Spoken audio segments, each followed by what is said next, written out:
Welcome to another Plan 6 parts video. Welcome to the next part of Tr6 gearbox rebuild. Alright, so now we are onto the top cover. This is version 2 because I'd already started the video and then yet again the phone decides to turn itself off for whatever reason. Anyway, top cover.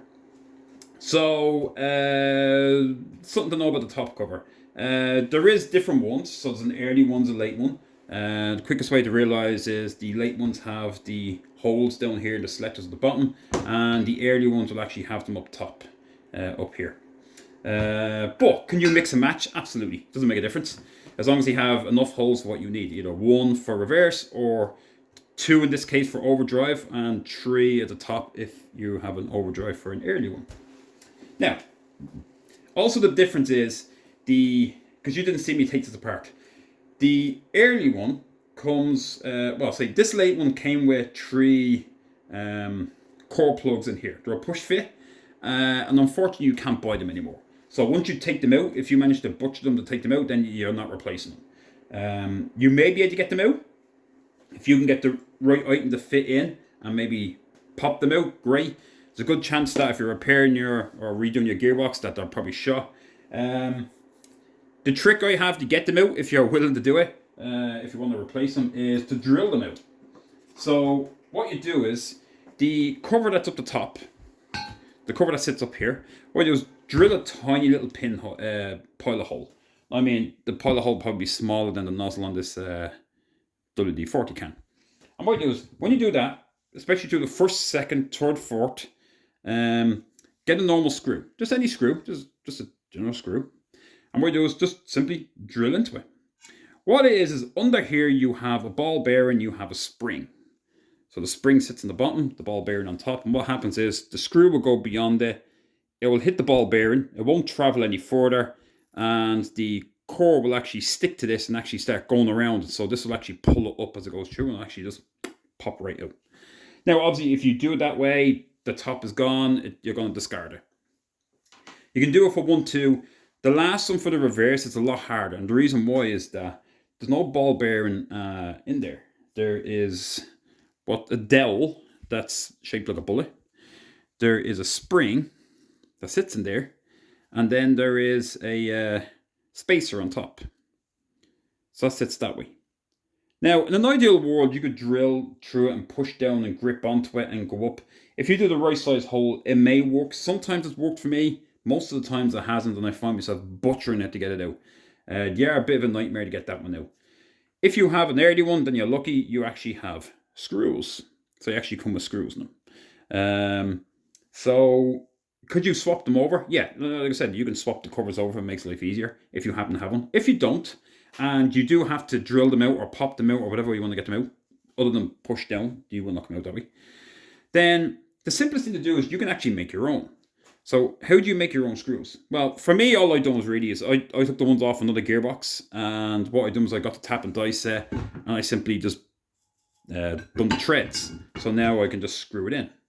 Pretty straightforward. However, what if you're not lucky enough to not have that or not have a spare one? Well, what you could do is get yourself a normal bolt. Let's say I'm just picking a bolt, right? This is obviously way too big. Is it? No, it's even too small. I thought it was too big. Anyway, you can do whether you want to do coarse thread or fine thread. Probably because it's short, I do fine. And all you do is just measure. If you take the core plug out, just measure to where it is. Add a bit more, and then grind it off. And then all you have to do then is get your grinder and create a slit in it for a flathead screwdriver. Clean it all off. Make sure there's no sharp edges. And now you have a dowel, or a screwed-in dowel. So I have to do that with you done because obviously I'm taking these from another gearbox for this one just to get it done. So I'm going to have to do that myself anyway. If you ever do the ones at the front, you can take these out the same way. I haven't done it with this one because I already started taking these out. If you take these out already, the only real way to get it out is to get something in here, put it in, and then basically tap it. But it's not an easy feat to do it with that small space. So if you want to change the front plugs, which you can still get new, lucky enough, then do the same thing. Put a tiny little board, tiny little hole, little tiny pinhole in the front, take the drill in, and what will happen is you will hit the shaft. It will stop at the shaft, go no further, and as it keeps turning, it'll just pull the plug right out.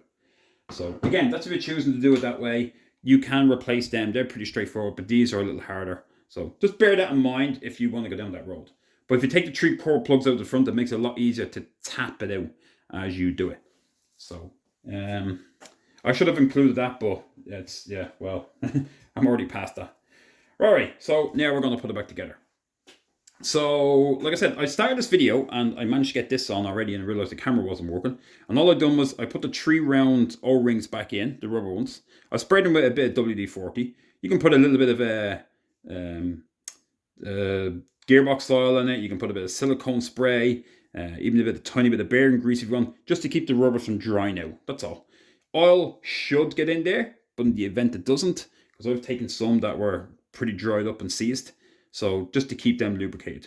And then obviously this cover just goes straight back on with the two bolts, and that's that. Anyway, so that's that part. So now we're going to physically start putting it back together. So where are we going to start? We're going to start the same way as we took it apart. So this one, this is the center one.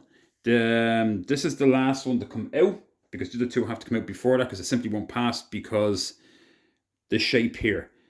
It's this is round, the 2 of them butt up against it, so physically will not pass the other 2 because it's simply they bang off each other. So you have to take first, second, and reverse out before you get 3rd and 4th shaft out. So before we put this in, there is a little dowel that goes in. So the dowel here slides into this bottom section. You don't have to put it in right away, but that goes in there and stays in there. Now what happens is, sorry, I should say, when you take yours apart, it's best to keep it all together. Unfortunately, I've done a few at the same time, and I have so many parts I got them all jumbled up. But just be mindful, and the reason why is that there is 2 dowels and ball bearings that go across here, and it stops you from selecting 2 gears at the same time. Like you can't, if you go 1st and 2nd, you cannot push anything else up because it physically won't let you. And that's just done by 2 dowels and the ball bearings. I can show you the system. I know Ellen has a video on it on his YouTube channel. So if you want to check it out, by all means, he goes into a lot of detail. It just basically means the ball bearings sit into this groove. And when one goes, it pushes in and it won't allow the other one to go because there's physically not enough room. However, if by chance you get them mixed up, there's a possibility you could put the wrong ball bearing in. As you can see, some of them come with small ball bearings. Now, it shouldn't do by right. Some of them may have it, or someone may put the wrong ones in. Some shafts might be done differently. I'm not 100% sure on that. I'd have to open up every gearbox to see, it all depends on the shaft, how it's bored for what size ball bearing.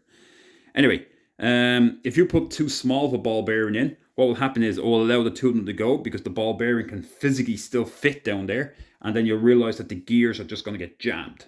So one will work, and then you realize the rest, the other one, most likely 3rd and 4th, will just, because that has the dowel and the 2 ball bearings, it will just simply stick and you'll struggle to get it to go. So just be mindful of that. So in this case, the ball bearings, all 5 going in, are all the same size. All right, so let's get cracking. Obviously the first one going in, I'm losing my dowel, is the reverse. 3rd and 4th. So how you know the difference between them is, 1st, 2nd, 3rd, and 4th have these little notches in them. This is just centralized, it's neutral. And then obviously when you select one gear, you have it here. Select the other gear, you have it here. So it'll be 1, 2, 3, 4, if not exactly that order, but yeah, and then neutral's in the middle. Reverse is a little different. This one has 2 grooves, and they're really deep. And that's simply, it's either in one gear or the other. It's as simple as that. So if you ever wonder which one's which. So also if you put it back together or you get it mixed up, it's shaped. These screws, if you haven't taken this off, always face down. When I say face down, they face the plate.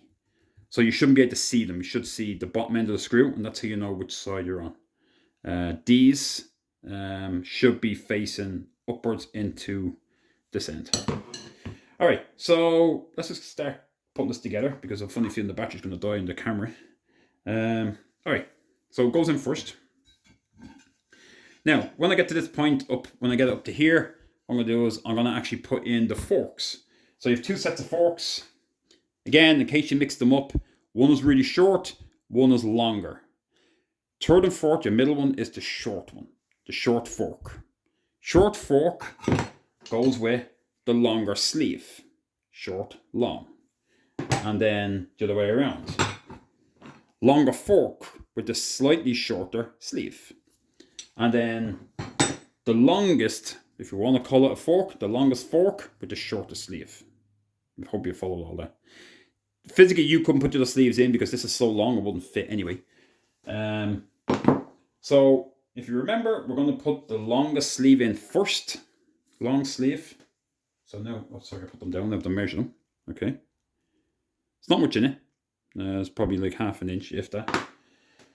Sleeve in first, and then the short, so long sleeve, shorter fork. The smooth end, the really smooth end, butts up against the back plate, so it treads towards you. Again, and if you ever get lost, there's always images on the internet or so on, just in case you don't want to keep repeating back. All right, so dowel. The dowel is going to go in. I'm going to push it in. So I have the dowel sitting in between. It's not actually up to the gap here yet, so you should not be able to see it. And what I'm going to do is I'm going to now drop in the first of the ball bearings. So I'm going to start with reverse. The reason why, because the other dowel sits in first and second. So I'm going to drop the ball bearing in. And it goes. Now, if I take the next gear, oh, see the ball bearing fell back out again. In it goes, and now I'm going to select reverse. Make sure you get the right one. This is reverse.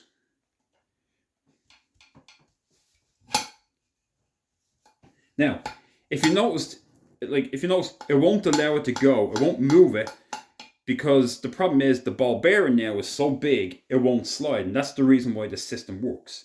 So in order for that to work, I have to keep pushing it until the dowel is level and the ball bearing falls in further.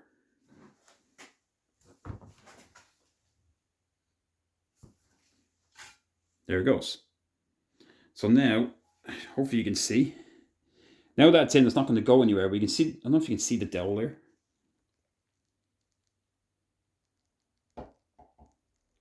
So you can see the dowel. Once that lines up with the hole, then the ball bearing will move and now will allow this to slide in. So now we're going to do the same. We're going to push it up and we're going to put our reverse and our sleeve on. So this goes on.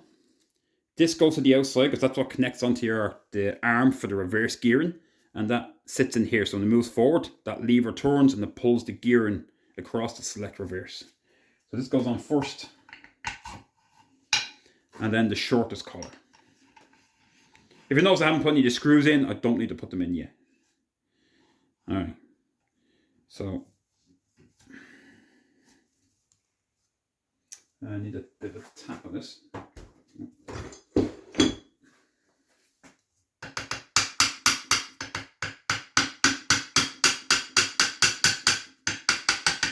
Just to give it a little tap to get it past this.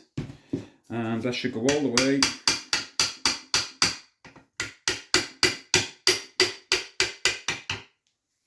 Alright, you basically only want to bring it up enough until you can see where this sits in. As you can see, it's not up far enough.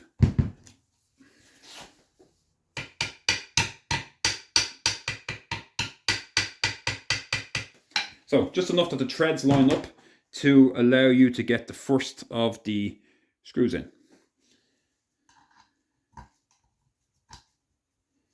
Again, all I'm going to do is put it in just loosely.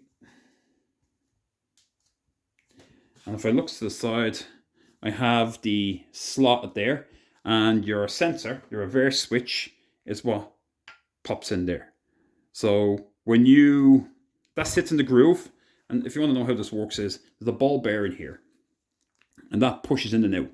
And you have two connectors. And basically what happens when you select reverse and you push it, the ball bearing goes in and then basically creates the connection and joins one to the other. So if you want to know if your switch works, you should be able to get a tester, put it on both of them. It should do nothing. As soon as you push the ball bearing in the back, you should get your, should make your loop, feed, connection, whatever you want to call it.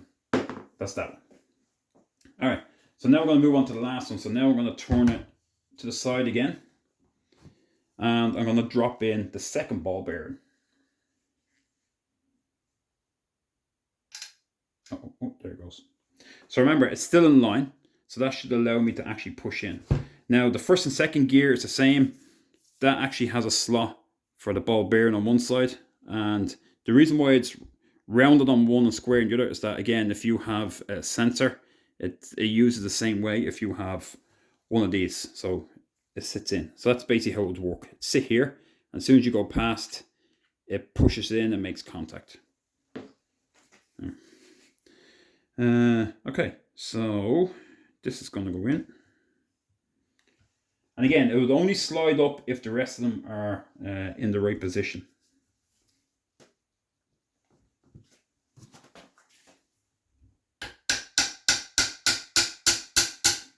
Bit of a push to get past the ball bearing.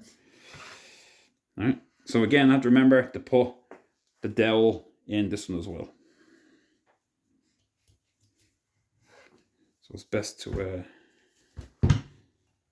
sit it back this direction before it goes in.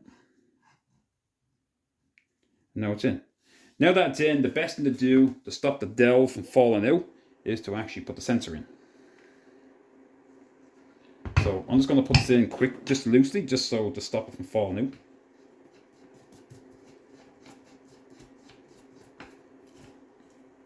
out. And, oh crap, sorry, my mistake. I have to come back out. I've got to put the fork in.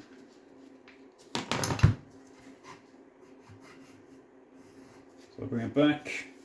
So in this case, it's the opposite way around. So the fork goes first and the treads face each other. So the treads will actually look towards each other. So fork first, then the collar.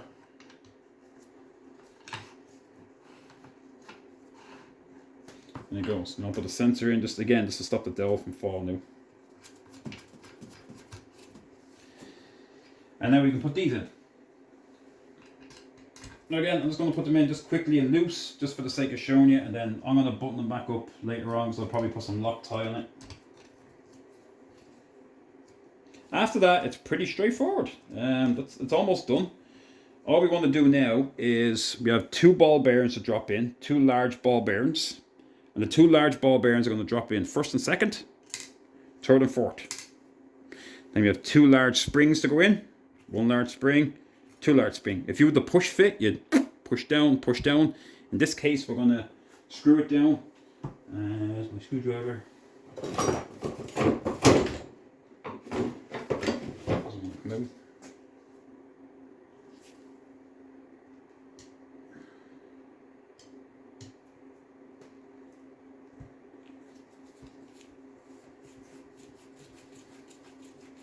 These only have to be flush.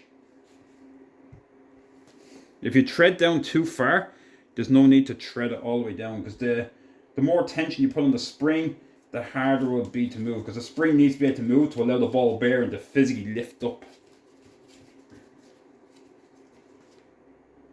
And on the last one, reverse, like I said, it's a little different.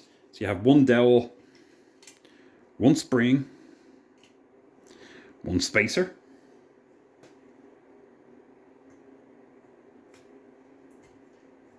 one wants to go in, and then we have our cover to go on.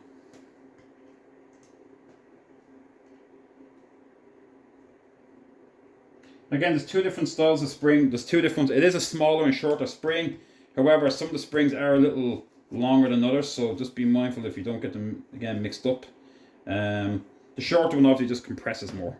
So now that's in. That's basically it put together. And then you can test it. Test 1. This shouldn't move. Come back. Push this down.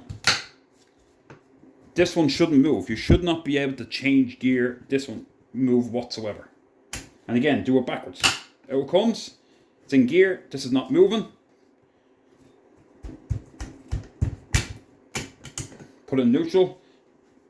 This comes back. This one doesn't move. So we checked all 4 that no matter what gear I'm in, I cannot get the other one to move. And that's how you know the system is working fine. Like I said, just 1 and that should not move. So you can only be in one gear at a time. And the same works for reverse as well. So that's basically it, and that's it put together. I'm going to end up cleaning it. I'll put it nice. I'm going to clean it up and put my gasket on it. I'll put some Loctite on it. And again, there's supposed to be a blanking cap here if you're not using it. Or you can really, if you have nothing else, then you can put another sensor in it. If you want it.